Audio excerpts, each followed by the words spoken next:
What's up, everybody? Gibson's Lawn Service checking back in. Like, I want to put this video out here. I'm listening to this interview. It's with an African guy, and it's with the business owner. And I don't know what either one of these guys do. This is my first time hearing about these guys.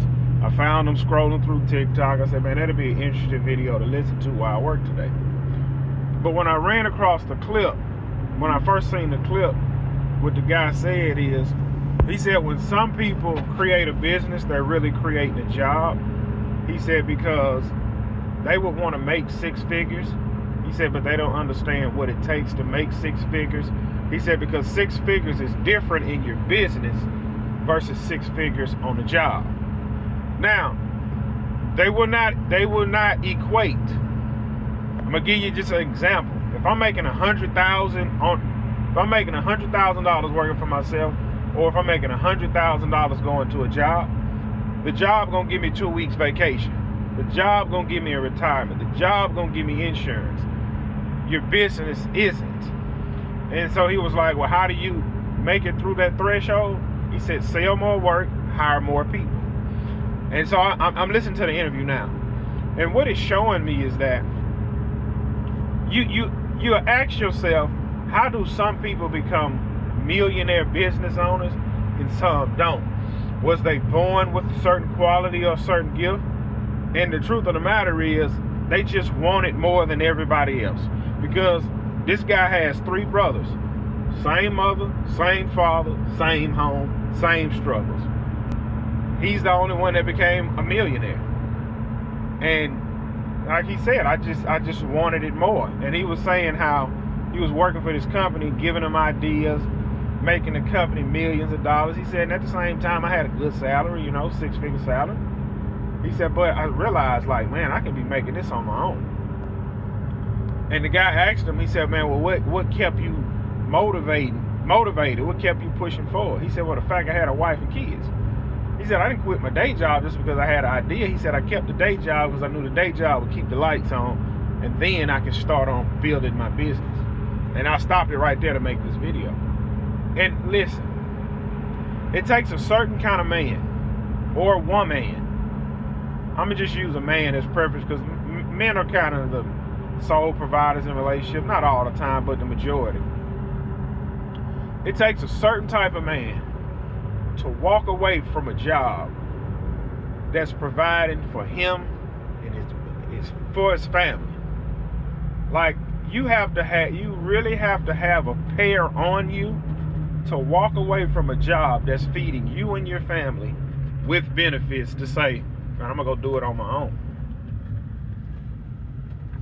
And I remember I was talking to this older guy who had a business for over like 30 years. And I asked him, I said, man, what was the deciding factor for you to go all in? Because this guy used to work in the shipyard as well, but he was like in management. He was like high up. He said, at the time, man, it just seemed like the right thing to do. He said, and I had everybody telling me, man, don't leave that job, bro. You got a good job, benefits, you don't do nothing at work.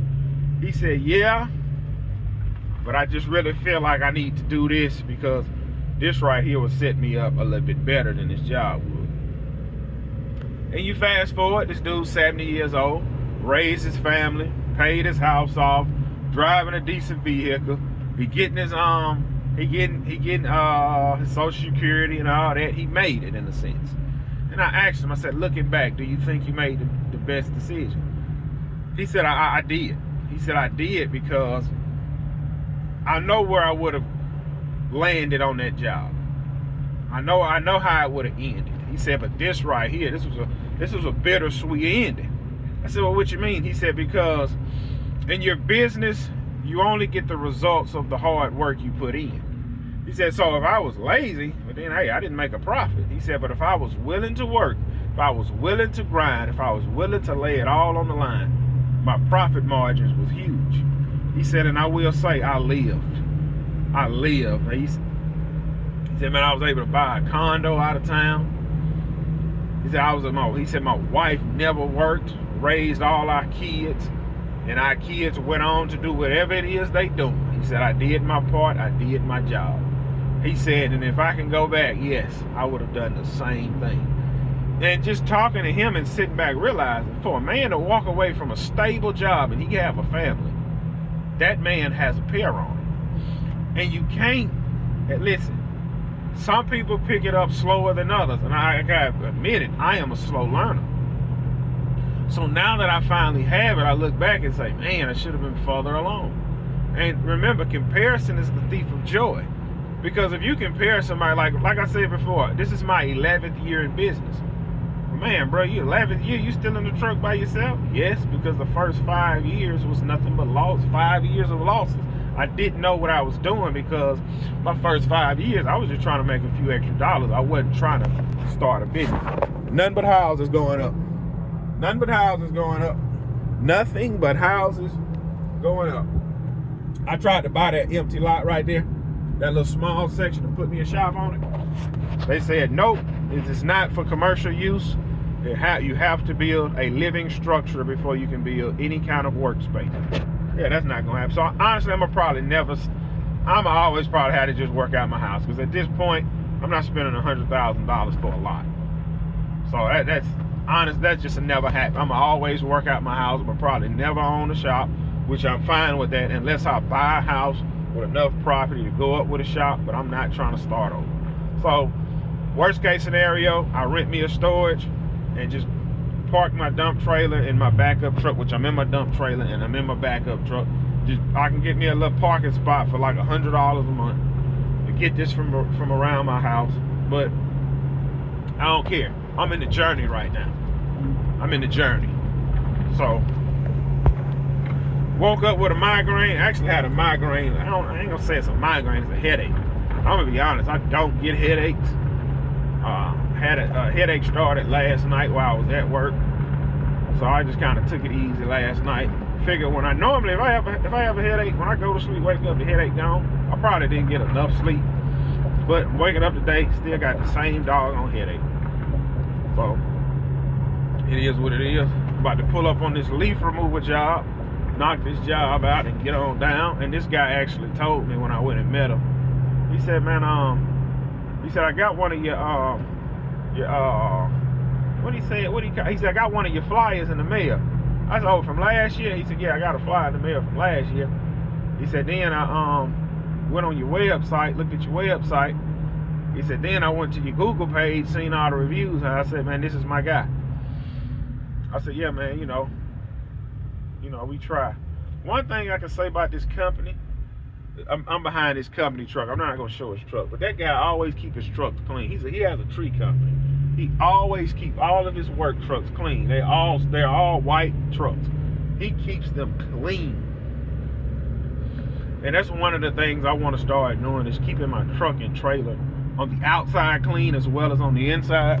Like, this truck isn't bad. I got a few things on the floor. Like, this truck isn't bad, but my other truck is horrible. And I started thinking about that last night at work.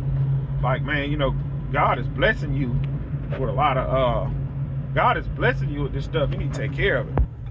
Like, how can you say you want this and want that, but like, how can I pray for another truck and the Lord be like, look, you ain't keeping the truck gauge clean, so you want me to give you another one? You know what I'm saying? Like, you're not keeping up with the maintenance on the mowers you have, and you want to buy another one. It actually rained over here, so these leaves probably gonna be wet, man. But it's gonna, if I don't get them up within the next 4 hours, it's gonna storm all rest of this day, all night. And then in the morning, the sun will come out. And then Friday is gonna storm again. And Saturday is gonna rain again. And Sunday is not gonna rain. And I think all next week the sun gonna be out, which will be awesome, because I really do believe we're gonna have an early spring.